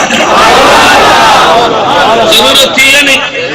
بولیے ضرورت تھی یا نہیں؟ ضرورت تھی نا۔ توجہ، پیغمبر کی ذات کا بھی دفاع کرتا، اصحاب کا بھی دفاع کرتا، امام ابو حنیفہ کی ذات کا بھی۔ میں ابھی ذاتیات پہ چل لوں، مسائل پہ نہیں چلا، میں نظریات کی بات نہیں کرتا، اس لیے کہ دیوبند کا نظریہ ہے۔ توجہ رکھنا، ایک ذات وہ ہوتی ہے جو تاریخی ہو، ایک ذات وہ ہوتی ہے جو مذہبی ہو۔ جو تاریخی ذات ہو اس کا دفاع ایمان نہیں ہوتا، اور جو تاریخی سے پہلا مذہبی اور دینی ذات ہو اس کی ذات کا دفاع ایمان ہوتا ہے۔ پیغمبر کی ذات تاریخی نہیں، یہ مذہبی اور دینی ہے۔ اصحاب پیغمبر کی ذات تاریخی نہیں، مذہبی اور دینی ہے۔ امام ابو حنیفہ کی ذات یہ تاریخی نہیں، یہ مذہبی اور دینی ہے۔ یہ جرم جو مودودی نے کیا ہے اس بے ایمان نے پیغمبر کی ذات کے صحاب کو اس نے پرکھا ہے تاریخ کی روشنی میں۔ ہم نے کہا تاریخ میں نہ دیکھو، یہ تاریخ والے نہیں، یہ قرآن والے ہیں۔ صحابہ تاریخ والے نہیں، قرآن والے ہیں۔ صحابہ تاریخ والے نہیں، حدیث والے ہیں۔ یہ جرم کبھی نہ کرنا۔ اس نے کہا جی تاریخ میں پرکھیں گے، میں نے کہا تاریخ کون ہوتی ہے جن کے بارے میں قرآن کہہ دے فَإِنْ آمَنُوا۔ تاریخ کون ہوتی ہے؟ ہم تاریخ کو دیکھیں گے فَإِنْ آمَنُوا کے مطابق آتی ہے یا نہیں، اگر آ گئی تو قبول کر لیں گے، نہیں آئے گی تو جوتے کی نوک پہ رکھ کے اڑا دیں گے۔ تاریخ کون ہوتی ہے؟ قرآن کہتے ہیں وَالسَّابِقُونَ الْأَوَّلُونَ۔ ہم تاریخ دیکھیں گے، اگر اس کے مطابق بات کرے گی تاریخ کو مان لیں گے، اگر اس کے مطابق نہیں چلے گی ہم تاریخ کو جوتے کی نوک پہ اڑا دیں گے۔ صحابہ تاریخ والے نہیں ہیں، نبی بھی قرآن والا ہے، صحابہ بھی قرآن والے ہیں، ارے نبوت بھی حدیث والی ہے، صحابہ بھی حدیث والے ہیں۔ امام ابو حنیفہ دفاع قرآن کا کرتا ہے اور لکھتا پیغمبر کے صحابہ اور پیغمبر کی حدیثوں کی فکر اور مسائل کی روشنی میں امام ابو حنیفہ پیغمبر کے صحابہ سے دین کو لیتا ہے اور لیکن امت کو پیش کرتا ہے۔ یہ تاریخ والے نہیں ہے، یہ قرآن و حدیث والے ہیں۔ ان کا تو نے دفاع کیا تو تو نے قرآن و حدیث کا دفاع کیا۔ میں ایک بات یہ تو توجہ رکھنا، لوگ کہتے ہیں جب بخاری نہیں تھی عمل کس پہ نہ، لوگ کہتے ہیں جب امام ابو حنیفہ نہیں تھے لوگ فقہ پہ عمل نہیں کرتے تھے، دین پہ عمل نہیں کرتے تھے، ابو حنیفہ آئے تو عمل ہوا۔ اچھا آپ اس سے پوچھو کہ جب امام بخاری نہیں تھی تو لوگ حدیث پہ عمل نہیں کرتے تھے؟ کہتے جی کرتے تھے۔ پوچھو حدیث کہاں تھی؟ کہتے جی تھی مگر بخاری میں نہیں تھی۔ میں نے کہا فقہ بھی تھی، پہلے لکھی ہوئی نہیں تھی، فقہ لکھ کے ابو حنیفہ نے دی ہے اور بخاری لکھ کے امام بخاری نے دی ہے۔ اور ایک نقطے پہ غور کرنا، چونکہ حدیث کے نام پہ توجہ رکھنا، حدیث کی مخالفت ذرا مشکل کام تھا اور فقہ کی مخالفت ذرا آسان کام تھا۔ خدا نے فقہ پہلے لکھوائی ہے، حدیث بعد میں لکھوائی ہے۔ فقہ پہلے لکھوائی ہے، حدیث فقہ کا امام پہلے آیا، حدیث کا امام بعد میں آیا۔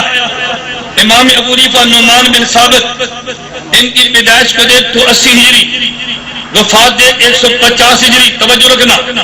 امام مالک کو دیکھ پیدائش 93 ہجری، وفات 179 ہجری۔ امام شافعی کو دیکھ پیدائش 150 ہجری، وفات 204 ہجری۔ حضرت امام احمد بن حنبل کو دیکھ پیدائش 164 ہجری، وفات 221 ہجری، 241 ہجری۔ اور امام بخاری کو دیکھیں، امام ابو حنیفہ پیدا ہوتے ہیں 180 میں، پیدائش 150 میں۔ امام بخاری کو دیکھا، ان کی پیدائش 194 میں، وفات 256 میں۔ نہیں سمجھا؟ امام ابو حنیفہ کی وفات 150 میں، امام بخاری کی پیدائش 194 میں۔ بخاری امام ابو حنیفہ سے دنیا سے چلے جانے کے 44 سال بعد پیدا ہوا۔ کتنے سال؟ تو جس کی ضرورت پہلے تھی اس کو خدا نے پہلے پیدا کیا، جس کی ضرورت بعد میں تھی اس کو خدا نے بعد میں پیدا کیا۔ سلف کہتے ہیں پہلو کو ماننے والے کو، بخاری پہل کرنے والا امام ابو حنیفہ پہلا ہے، بخاری بعد والا ہے، تو بخاری کو مانے امام ابو حنیفہ کو نہ مانے تجھے سلفی نہیں خلفی کہتے ہیں۔ سلفی نہیں، یہ الگ بات ہے کہ تو خلفی بھی نہیں ہے، تو امام بخاری کو بھی نہیں مانتا تو جھوٹ بولتا ہے۔ شاید آپ کو یاد ہو گزشتہ سال میں نے مولانا صدیقی صاحب کی عرض کیا تھا، میں نے کہا میرا دل کرتا ہے تم نارووال کا کھلا جلسہ گراؤنڈ میں رکھو، عیدگاہ میں رکھو، کھلا جلسہ، تم نارووال کا پوری سنی قوم جمع کرو، میں 2-3 گھنٹے بعد بخاری پہ کرتا ہوں، میں بتاؤں گا اس کے امام بخاری سے خدا شاہد دور کا بھی تعلق نہیں، دور کا تعلق نہیں۔ معاد الفقیر جنگ میں اجتماع غالباً 21، 22، 23 کو ہے، معاد الفقیر جنگ کا اجتماع۔ مجھے پیر ذوالفقار احمد نقشبندی دامت برکاتہ فرمایا 22 کی تاریخ 11 سے لے کر 1 بجے تک آپ کا 2 گھنٹے کا بیان ہمارے صوفیہ کے اجتماع میں ہوگا، لیکن گفتگو اپنے بخاری اور غیر مقلدین پہ کرنی۔ لوگ کہتے ہیں صوفی نہیں مانتے، میں خدا کے شکر ادا کر کے کہتا ہوں بحمدللہ، اللہ کی ذات پہ شکر ادا کرتا ہوں۔ تیرے دیوبند کے مسئلے کی کوئی خانقاہ دنیا میں ایسی نہیں ہے جن کا ہاتھ ہماری کمر پہ نہ ہو، کوئی ایک خانقاہ بھی ایسی نہیں، کوئی ایک خانقاہ کہ جن کا ہماری پشت پہ ہاتھ نہ ہو، تیرے علم میں نہیں ہے۔ میں کہ تو جا رائے گنج جا کے پوچھ لے، تجھے وہ بھی ہماری تائید کرتے نظر آئیں گے، تو دارالعلوم دیوبند چلا جا، تجھے وہ بھی ہماری تائید کرتے چلے آئیں گے، نظر آئیں گے۔ میں بات سمجھا رہا تھا، چلے میں کارگزاریاں نہیں سنا رہا، میں بات یہ سمجھا رہا تھا، پہلے یہ بات سمجھو، ایک کام پیغمبر نے کیا اس کو تکمیل دین کہتے ہیں، ایک کام صحابہ نے کیا اسے تمکین دین کہتے ہیں، اور ایک کام امام ابو حنیفہ نے کیا اسے تدوین دین کہتے ہیں۔ اب جو شخص پیغمبر کی ذات پہ حملہ کرے وہ تکمیل دین کو نہیں مانتا۔ ہم نے نبوت کی ذات کا دفاع کر کے تکمیل دین کا دفاع کیا ہے، اصحاب پیغمبر کا دفاع کر کے تمکین دین کا دفاع کیا ہے، امام ابو حنیفہ کا دفاع کر کے ہم نے بحمداللہ تعالیٰ دیوبند والوں نے تدوین دین کا دفاع کیا ہے۔ دیوبند کو الگ مسلک نہیں ہے، دیوبند نبوت سے چلے ہوئے اور آنے والے تسلسل کا نام دیوبندیت ہے، الگ چیز نہیں ہے۔ نمبر 1 میں بات یہ کہہ رہا تھا کہ جب لوگوں نے شخصیات پہ حملہ کیا، اور شخصیات وہ جو تاریخی نہیں ہے، جو مذہبی اور دینی ہے، ان کا تحفظ کر کے دیوبند والوں نے دین اور مذہب کا تحفظ کیا ہے۔ نمبر 2 بات میں یہ تو یہ معاملہ تو شخصیات کا تھا۔ نمبر 2 معاملہ شخصیات کے ساتھ نظریات کا ہے، کیونکہ دیوبند والے کہتے ہیں ماذ کتاب اللہ کافی نہیں ہے، ہم کتاب اللہ بھی مانتے ہیں، اور کتاب اللہ کو سمجھنے کے لیے رجال اللہ بھی مانتے ہیں۔ ہم نے کتاب اللہ کا بھی دفاع کیا ہے، رجال اللہ کا بھی دفاع کیا ہے۔ اگلی بات میں یہ کہنے لگا کہ جب کسی پاکستان، ہندوستان، بنگلہ دیش اس بر صغیر میں جب انگریز آیا ہے وہ مشن لے کر آیا تھا ان کو غلامی میں جکڑ لو، ان کو غلام کر دیا جائے، اور غلامی سے بڑی دنیا میں کون سی لعنت ہو سکتی ہے، وہ غلام بنانے کے لیے آیا تھا۔ جو بند والوں نے بتایا ہم غلام نبی کے ماننے والے نہیں، ہم آزاد نبی کے ماننے والے ہیں۔ تو نہیں سمجھا، ہم غلام نبی کے ماننے والے نہیں، ہم غلام احمد والے نہیں، ہم تو احمد والے ہیں۔ ہم غلام نبی کے ماننے، ہم تو آزاد نبی کے ماننے والے ہیں۔ غلام نبی کا ماننے والا غلامی کرے گا، آزاد نبی کے غلامی کرنے والا آزادی کی بھیک نہیں مانگے گا۔ ہم آزادی کی بھیک نہیں مانگیں گے، ہم تم سے تلوار کی نوک پہ آزادی لیں گے۔ پھر دیوبند والوں نے تم نے دیکھا، یہی دیوبند والے تھے، ایک ایک دن میں 14,000 کو سولی پہ لٹکا دیا گیا۔ ان دیوبند والوں کو برف کی سندھوں میں ڈال کے ٹھنڈا کر دیا گیا، بدن ٹھنڈے ہوئے، ان کے جذبات کو ٹھنڈا کوئی نہیں کر سکتا۔ شیخ الہند جیسے بوڑھے کو اسیر مالٹا کی جیلوں میں، مصر کی جیل میں ڈال دیا گیا۔ دیوبند والوں کو جیلوں میں ڈالا، دیوبند والوں کو ہتھکڑیوں میں ڈالا، دیوبند والوں کو زندہ جلایا گیا، لیکن دیوبند والوں نے آزادی بھیک مانگ کر نہیں، اپنا خون دے کر مانگی ہے اور ثابت کر دیا ہم غلام نبی کے ماننے والے نہیں، ہم تو آزاد پیغمبر کے ماننے والے ہیں۔ تو آزادی کا مسئلہ آیا، دیوبند نے جنگ لڑ کے اس امت کو آزادی دلوائی ہے۔ آج جتنے لوگ جھوٹ بولتے ہیں اور یہ دیوبند والوں نے پاکستان کے بنانے میں کوئی کردار ادا نہیں کیا۔ میرے دوستوں دلیل سے بات میں کہتا ہوں، دیوبند کے بڑے بڑے 5 عہدے تھے، ان میں ایک ایک عہدہ سرپرست دارالعلوم دیوبند کا ہے جو کہ مولانا اشرف علی تھانوی کے پاس تھا۔ نمبر 2 عہدہ صدر محتمم کا ہے، علامہ شبیر احمد عثمانی کے پاس تھا۔ نمبر 3 عہدہ محتمم دارالعلوم دیوبند کا ہے، قاری محمد طیب قاسمی کے پاس تھا۔ نمبر 4 یہ دارالعلوم دیوبند کا عہدہ صدر مدرس کا تھا، حضرت شیخ العرب العجم مولانا حسین احمد مدنی کے پاس تھا۔ نمبر 5 عہدہ دارالعلوم دیوبند کے صدر مفتی کا مفتی اعظم پاکستان مفتی محمد شفیع کے نام کا تھا۔ دیوبند والوں کے بارے میں تم یہ جھوٹ بولتے ہو کہ جب دیوبند والوں نے پاکستان بننے لگا تو مخالفت کی تھی، تو کیوں جھوٹ بولتا ہے؟ دارالعلوم دیوبند کے بڑے 5 عہدے تھے۔ پہلا عہدہ سرپرست دارالعلوم دیوبند حکیم الامت مولانا اشرف علی تھانوی کا ہے، یہ پاکستان بنانے کی حمایت کرنے والے تھے۔ دوسرا عہدہ یہ محتمم دارالعلوم دیوبند کا ہے، قاری محمد طیب قاسمی، یہ بھی پاکستان بننے والوں کی حمایت کرنے والوں میں تھے۔ اور تیسرا عہدہ صدر محتمم علامہ شبیر احمد عثمانی کا ہے، یہ بھی پاکستان بنانے کی تاریخ چلانے والے تھے۔ اور مفتی اعظم صدر مفتی محمد شفیع رحمۃ اللہ علیہ، یہ بھی پاکستان بنانے والوں کی تاریخ میں شامل تھے۔ یہ 4 بڑے بڑے عہدیدار وہ تھے جو پاکستان کے قیام کی جنگ لڑ رہے تھے۔ حسین احمد مدنی شیخ العرب العجم جو جنگ لڑ رہا تھا، اس کی جنگ کو تو سمجھا نہیں ہے۔ مولانا مدنی کا موقف یہ نہیں تھا کہ پاکستان بننا نہیں چاہیے، ایک مسئلہ انگریز کو نکالنے کا تھا۔ وہاں مولانا حسین مدنی فتوے دے رہا تھا، کیا تیرے علم میں نہیں ہے؟ حسین مدنی نے فتوا دیا ہے انگریز کی فوج میں بھرتی ہونا حرام ہے، اس نے فتوا دیا انگریز کی بنی ہوئی چیز کا استعمال کرنا حرام ہے۔ مولانا مدنی نے فتوا دیا انگریز کے خلاف علم بغاوت میں بغاوت بلند کرنا فرض ہے۔ یہ مدنی کے تجھے فتوے بھول گئے ہیں، مدنی جیل کاٹ رہا تھا اور شاید تمہارے علم میں نہ ہو۔ میں دلیل کے طور پہ علم میں لانے کے لیے بطور تاریخ کا طالب علم ہونے کی حیثیت سے بات کرتا ہوں، شاید تیرے علم میں نہ ہو۔ شیخ الہند مولانا محمود حسن دیوبندی جب یہ مالٹا کی جیل میں گئے ہیں تو ان کی گرفتاری کے آرڈر آئے تھے، مولانا مدنی کی گرفتاری کا آرڈر نہیں آیا تھا، آرڈر تو آیا تھا حضرت شیخ الہند کی گرفتاری کا۔ مولانا مدنی گرفتار کیوں ہوئے؟ لوگ کہتے ہیں انگریز نے گرفتار کیا، وجہ یہ نہیں تھی۔ مولانا محمود حسن استاد تھے اور بوڑھے تھے، مولانا حسین احمد شاگرد تھے اور جوان تھے۔ جب استاد گرفتار ہو گیا، مولانا مدنی مکہ میں فرمانے لگے اس میرے بوڑھے استاد کی جیل میں خدمت کون کرے گا؟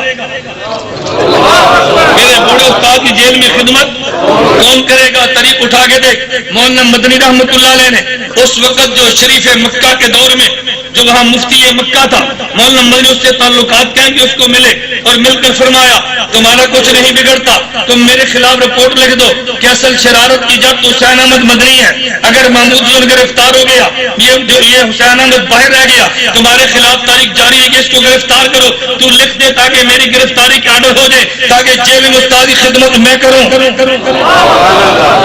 دنیا میں تم ایسی مثال پیش کر سکتے ہو، مولانا مدنی خود اپنا نام CID کو پیش کیا ہے، پھر ان کا نام لکھا گیا، حسین احمد خود جیل میں گئے ہیں۔ آج شاگرد کہے گا استاد جی آپ جیل میں جاؤ، کوئی فرق نہیں پڑتا، میں مدرسہ چلانے کے لیے موجود ہوں نا، آپ نہ فکر کریں، میں مدرسہ چلانے کے لیے، آپ دنیا سے چلے جائیں، آپ تب بھی فکر نہ کریں، میں مدرسہ آپ کا سنبھال لوں گا، استاد جی آپ نے پیچھے کا غم نہیں کرنا۔ مولانا مدنی فرماتے نا استاد جیل میں ہو تو مدنی جیل سے باہر ایسا نہیں ہو سکتا، میں اپنے استاد کی خدمت جیل میں کروں گا۔ گا. خیر میں پوری تاریخ عرض نہیں کر رہا, میں بات یہ سمجھا رہا تھا کہ جب انگریز کے خلاف تاریخ چلی ہے, اس تاخیر کا جو سرخیل تھا شیخ العرب والعجم حسین مدنی اپنے استاد کی نگرانی میں کام کر رہا تھا. میں پوری تاریخ بیان کروں گا, اللہ کے بعد بڑی دیر لگے گی. حضرت مولانا حسین احمد میں رحمۃ اللہ علیہ کے استاد شیخ الہند نے ادھر رابطہ افغانستان سے کیا, ادھر شام سے کیا, ادھر ترکی سے کیا. انہوں نے کہا تم فوج یہاں سے بھیجو, ہم یہاں سے بغاوت کرتے ہیں, انگریز کو یہاں سے نکال دیا جائے گا.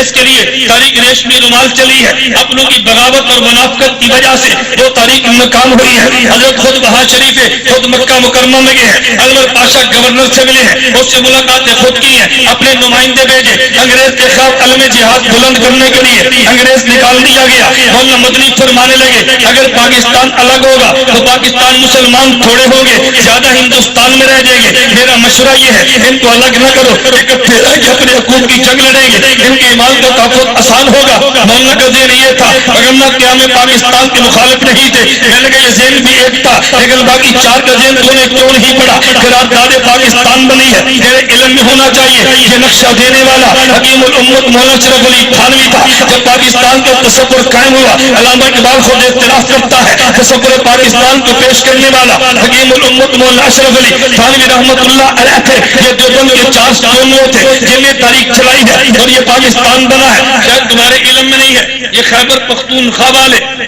سرحد والے پاکستان کے ساتھ چلنے کے لیے تیار نہیں تھے. علامہ شبیر احمد عثمانی ہے, مفتی شفیع صاحب کو ساتھ لیا, پورے خیبر پختونخوا کے دورے کرا کے ریفرنڈم کرا کے انگریز کی بجائے اس کو پاکستان کے ساتھ ملایا ہے. سند کو جا کے دیکھ لے, وہ پاکستان کے ساتھ وہ ہندوستان کے ساتھ جا رہے تھے. مشرقی پاکستان میں مولانا شبیر احمد عثمانی یہ ہے پر دورے کیے اور پاکستان کی تاریخ چلائی ہے. میں تو مختصر نقشہ عرض یہ کر رہا تھا کہ قیامت پاکستان کی جنگ لڑنے والے علماء دیوبند ہے. قیامت پاکستان کی جنگ لڑنے والے علماء دیوبند ہے. یہی وجہ جب پاکستان بنا ہے تو مشرقی پاکستان بنگلہ دیش میں پرچم لہرانے والے محدث دارالعلوم دیوبند حضرت علامہ ظفر احمد عثمانی ہے. مغربی پاکستان میں پاکستان کا پرچم لہرانے والے دارالعلوم دیوبند کے صدر محتمم علامہ شبیر احمد عثمانی ہے. محمد علی جناح بیمار ہوئے, اب شک پڑا کہ میری زندگی کے آخری دن ہے, شاید میں زندہ نہ رہ سکوں. وصیت کی ہے کہ میرا جنازہ علامہ شبیر احمد عثمانی دیوبندی پڑا ہے. میرا جنازہ دیوبندی علامہ شبیر احمد. وہ جملے تم بھی یاد کر لو. مشرقی پاکستان کا پرچم کس نے لہرایا؟ علامہ ظفر احمد عثمانی. یہ کہاں کے تھے؟ دارالعلوم دیوبند کے محدث. دارالعلوم دیوبند کے محدث. درمیان میں بات ہی میں کہوں, یہ علامہ ظفر احمد عثمانی کون تھے؟ علامہ اشرف علی تھانوی رحمۃ اللہ فرمانے لگے کہ دیوبند پہ اعتراض ہوتا ہے, ان کے پاس مسئلے تو ہیں, حدیثیں نہیں ہیں. مسئلے تو ہیں مگر ظفر احمد عثمانی کتاب لکھو جس میں اوپر حدیث مسئلہ اور نیچے حدیثیں ہوں. علامہ ظفر احمد عثمانی نے 21 جلدوں میں الہ سنن لکھی ہے. 21 جلدوں میں الہ سنن لکھی ہے. 2 جلدوں میں مقدمہ لکھا ہے. آج تک کوئی غیر مقلد اس کا جواب نہ دے سکا, نہ قیامت کی صبح تک انشاءاللہ دے گا. چلیے میں بات آگے چلاتا ہوں. میں یہ کہہ رہا تھا کہ قیام پاکستان کی تاریخ چلانے والے علماء دیوبند تھے.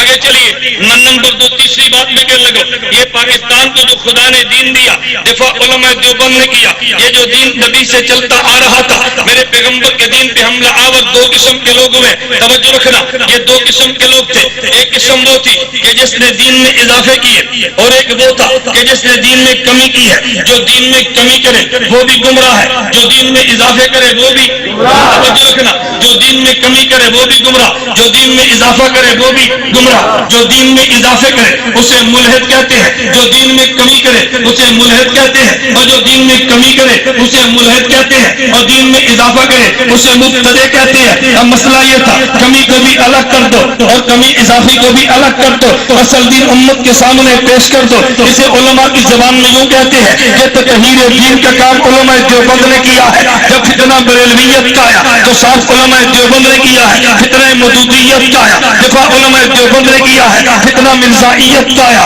دفاع علماء دیوبند نے کیا ہے. فتنہ انکار حدیث کا آیا دفاع علماء دیوبند نے کیا ہے. فتنہ پرویزیت کا چلا ہے دفاع علماء دیوبند نے کیا ہے. فتنہ مماتیت کا آیا دفاع علماء دیوبند نے کیا ہے. فتنہ یزیدیت کا آیا دفاع علماء دیوبند نے کیا ہے. فتنہ خارجیت کا آیا دفاع علماء دیوبند نے کیا ہے. فتنہ رافضیت کا آیا دفاع علماء دیوبند نے کیا ہے.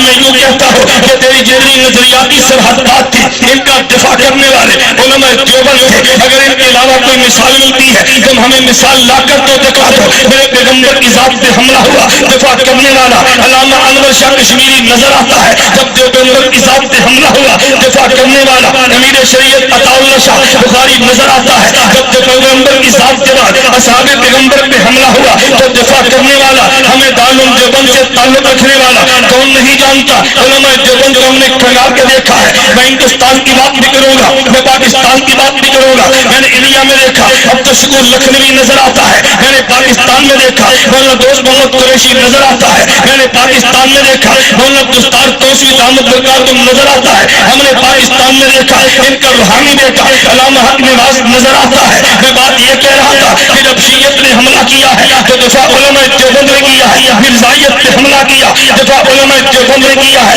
انکار حدیث کا فتنہ ہے, دفاع علماء دیوبند نے کیا ہے. میرے دوستو توجہ رکھنا, بعض شخصیات تمہیں وہ ملے گی جس نے ایک ایک فتنے کا دفاع کیا, اور بعض شخصیات وہ ملے گی جس نے تمام فتنوں سے دین کا دفاع کیا, جس نے تمام سے دفاع کیا. ہمیں دو شخصیات بڑی نمایاں نظر آتی ہے. ایک شخصیت وہ ہے کہ جس کی زبان چلتی ہے, ایک شخصیت وہ ہے کہ جس کا قلم چلتا ہے. ہر فتنے کے خلاف جس کی زبان چلی ہے اسے رئیس المناظرین حجت اللہ فی الارض مولانا محمد امین صفدر اوکاروی کہتے ہیں, اور جس فتنے کے خلاف جس کا قلم چلا ہے اسے امام اہل سنت شیخ الحدیث تفسیر مولانا محمد سرفراز خان صفدر کہتے ہیں.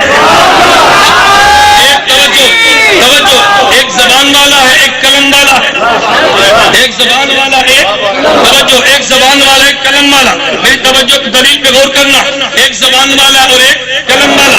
ہم نے مولانا کاروی کو دیکھا ہے, ان کی زبان چلی ہے. توجہ, ہم نے مولانا کاروی کو دیکھا, ان کے علوم چلے ہیں. تمہیں آج شاید نظر نہ آئے, میں یہ بات بڑی تحقیق کے ساتھ کہتا ہوں. علامہ حیدری نبر اللہ مرکز اللہ کی قبر پہ کروڑوں رحمتیں نازل فرما. میں نے جب بھی علامہ حیدری سے ملاقات کی ہے, علامہ حیدری نے کبھی بھی مولانا محمد امین اوکاروی کا نام نہیں لیا. وہ جب بھی نام لیتے استاد جی فرمایا کرتے تھے. اگر تجھے یقین نہ ہے, حضرت مولانا اوکاروی کا جنازہ تھا, علامہ حیدری وہاں پر ہے, وہ ذرا بیان کو تو دیکھ لے. ہر کسی نے بیان دیا, علامہ حیدری کا بیان نوکھا تھا. علامہ حیدری فرمانے لگے جب مولانا اوکاروی زندہ تھے, میں جب بھی کسی مسئلے میں الجھا استاد جی کے پاس آیا ہوں. اگر اب میں الجھا میں کہاں جاؤں گا؟ میرا سوال تو یہ ہے, اب میں الجھا کہاں جاؤں گا؟ میں جب بھی الجھا میرے جواب استاد جی نے دیا, اب میں الجھا میں کہاں جاؤں گا؟ یہ مولانا امین اوکاروی تھے. توجہ, میں جملہ کہنے دو, میرے جملے پہ نوٹ کرنا. مجھے بعض احباب کہتے ہیں کہ مولانا ہمیں بات سمجھ نہیں آتی, یہ تو نے نیا کام شروع کیا.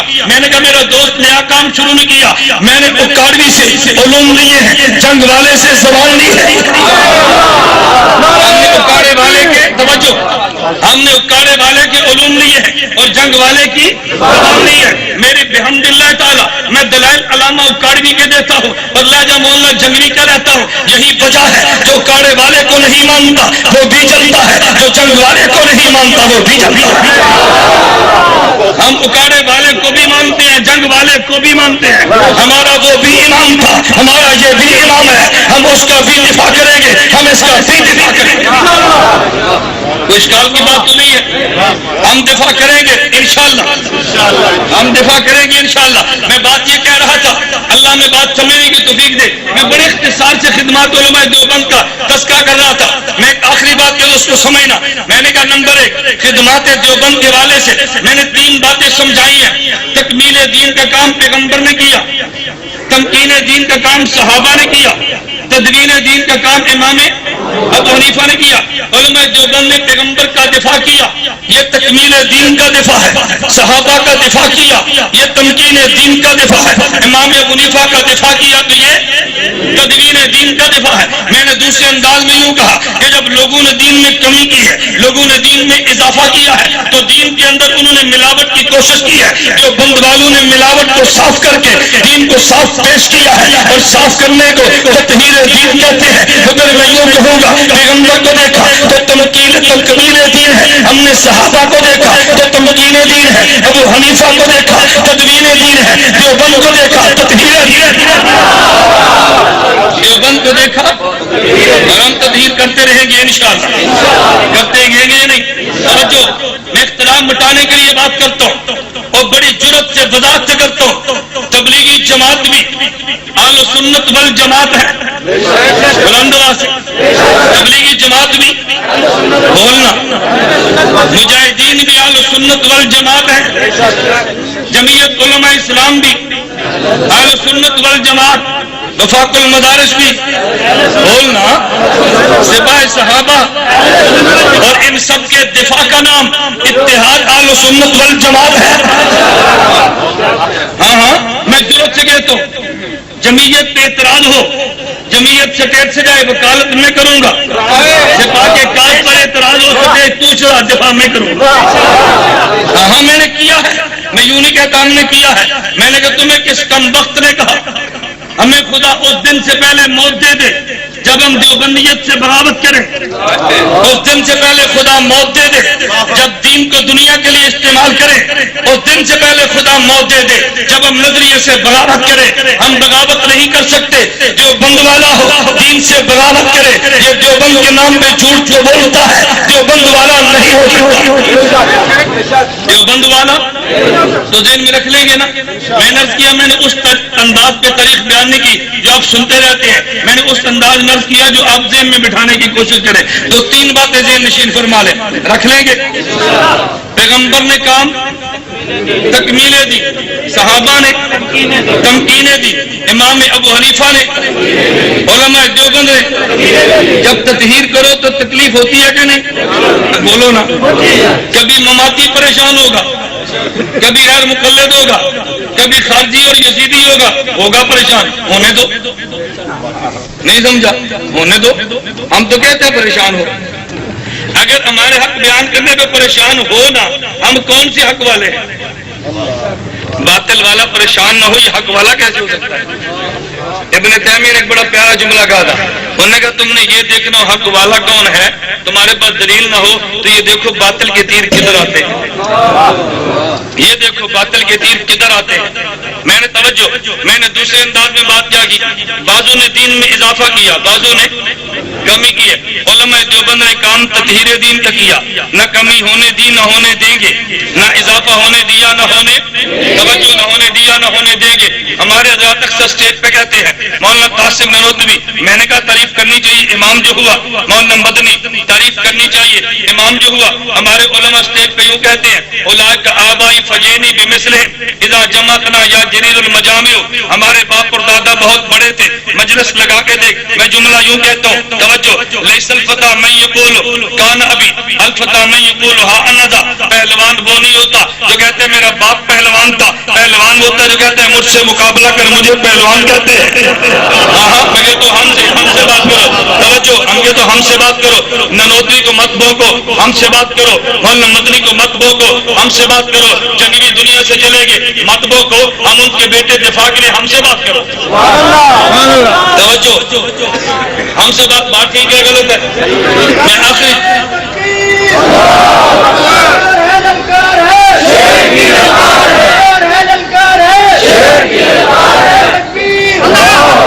آپ دیوبندیت کا دفاع کریں گے نا انشاءاللہ، جو دیوبند کے نام پہ خود کو دیوبندی کے مان لو گے۔ میں کہتا ہوں آپ اتنا سنہرا موقع آپ کے قریب شہر میں علامہ حیدری تمہیں بتا کر گئے تھے، بھول گئے ہو؟ بھول گئے ہو؟ علامہ حیدری رحمۃ اللہ نے اسٹیج پر فرمایا تھا، مولانا کے جلسے سے پہلے ایک مماتی مولوی نے کہا قاری حیات ممات کا مسئلہ عوام میں نہیں لانا چاہیے، نمبر ایک۔ نمبر دو، اس نے کہا اس کا علماء میں اختلاف ہے، دیوبند میں اختلاف ہے، اللہ علامہ حیدری کو جزائے خیر عطا فرمائے، قیادت کا حق ادا کیا، کھڑے ہوئے تو سب سے پہلے یہ فرمایا، فرمایا بھی مولانا نے بات ناقص فرمائی ہے، میں بات مکمل کرتا ہوں تاکہ تمہیں بات سمجھ آئے۔ فرمایا یہ کہتے ہیں عوام میں نہیں لانا چاہیے، عوام میں لائے بھی ہو اور کہتے ہیں نہیں لانا چاہیے، فرمایا لائے بھی ہو پھر کہتے ہیں لانا نہیں چاہیے۔ پھر مولانا حیدری کا جملہ جو تمہارے یہاں تلونڈی بھنڈرا، یہ تلونڈی بھنڈرا یہاں کا جملہ ہے، مولانا حیدری فرمانے لگے کوئی بندہ یہ کہے بھئی حضور کے آخری نبی ہونے میں امت کا اختلاف ہے، بعد آخری نبی مانتے ہیں بعد نہیں مانتے، فرمایا نہ حضور آخری نبی ہیں، پیغمبر کی ختم نبوت میں امت کا اختلاف نہیں ہے بلکہ امت سے اختلاف ہے. اسی طرح نبی پاک قبر میں زندہ ہے. اس مسئلے میں دیوبند میں اختلاف نہیں ہے. جو زندہ نہ مانے دیوبند سے اختلاف ہے. دیوبند سے اختلاف ہے. آج آپ بھی طے کرو, ہم بھی کہتے ہیں انبیاء قبروں میں, انداز انبیاء قبروں میں. جن کا عقیدہ اپنے ہاتھ کھڑے کرو, جن کا نہیں ہے وہ نہ کھڑے کرو.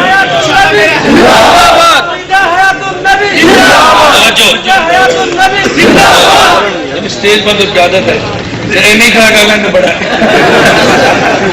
مولانا جی لگا ڈوگر اینا کی طرح کا اینا کھڑا کری راجی میں تو مطلب اللہ کو رکھے